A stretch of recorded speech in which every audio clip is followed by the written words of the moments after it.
अच्छा बेटा, अब बात समझते हैं जिस बात पे हमने लास्ट क्लास एंड की थी या लास्ट वीडियो एंड हुई थी, वो यही थी कि भाई फाइनेंशियल ट्रांजैक्शन क्या होती है। फाइनेंशियल ट्रांजैक्शन कोई भी ऐसा अकाउंटिंग इवेंट होता है जिसके होने से आपकी अकाउंटिंग इक्वेशन बैलेंस हो जाती है। याद रखिएगा बेटा, अकाउंटिंग इक्वेशन को बैलेंस करने का मतलब ये है कि इसके ऊपर सिर्फ और सिर्फ दो इम्पैक्ट्स आ सकते हैं। बच्चे अक्सर प्रॉब्लम करते हैं कि यार ये दो इम्पैक्ट्स का क्या मतलब है सर, इसीलिए हम अकाउंटिंग को या बेसिक ट्रांजैक्शंस को या बेसिक्स ऑफ बुक कीपिंग को हम वन वर्ड जो डिफाइन करते हैं उसको हम कहते हैं double entry system. Double entry system का मतलब ये है कि आपने इन दोनों इम्पैक्ट्स को रिकॉर्ड करना है। लाइक फॉर एग्जांपल, एक ओनर ने बिजनेस के अंदर $250 इन्वेस्ट किया इन कैश। तो अगेन बिजनेस का कैश इंक्रीज हुआ, एसेट बढ़ा, और ओनर ने इन्वेस्टमेंट की है तो कैपिटल बढ़ा। तो 250 इक्वल्स टू 250 आपकी अकाउंटिंग इक्वेशन बैलेंस ऑफ हो गए। ओके बच्चों, इसी को हम कैरी ऑन करते हैं। तो आपने क्रेडिट पे कंप्यूटर खरीदा $500 का एप्पल स्टोर से, यानी आपने एप्पल स्टोर से $500 का उधार पे कंप्यूटर खरीद लिया। तो पहले तो आपके पास 250 के एसेट्स थे, आपने कंप्यूटर खरीदा, कंप्यूटर भी आपका एसेट है, यानी $250 कैश में थे, कंप्यूटर खरीदा, आपके एसेट्स टोटल हो गए 750 के।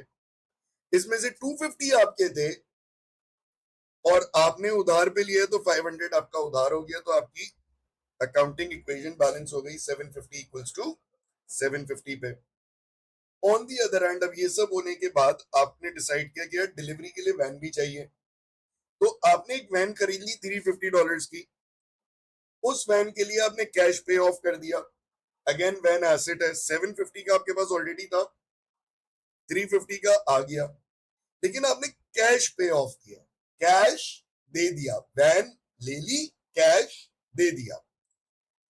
तो जब वैन खरीदी तो आपका एसेट बढ़ गया 350 से, आपने कैश पे ऑफ कर दिया तो आपका एसेट कम हो गया 350 से। तो 750 के एसेट्स थे, 350 की वैन बढ़ गई और 350 की वैन कम हो गई। तो आपकी अकाउंटिंग इक्वेशन देखो, कैपिटल और लायबिलिटी पे कोई इंपैक्ट नहीं है, कैपिटल और लायबिलिटी पे कोई इंपैक्ट नहीं है। तो आपकी अकाउंटिंग इक्वेशन अगेन बैलेंस हो गई 750 इक्वल्स टू 750 पे। देखो इस बार भी एक चीज आई और एक चीज गई, राइट?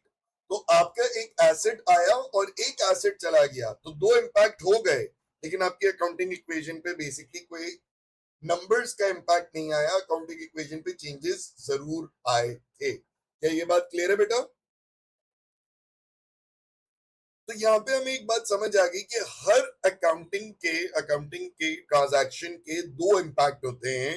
एक को हम कुछ और नाम देंगे और एक को हम कुछ और नाम देंगे। तो यानी याद रखना, फाइनेंशियल ट्रांजैक्शंस के दो इंपैक्ट्स होते हैं। फाइनेंशियल ट्रांजैक्शंस के कितने इंपैक्ट होते हैं?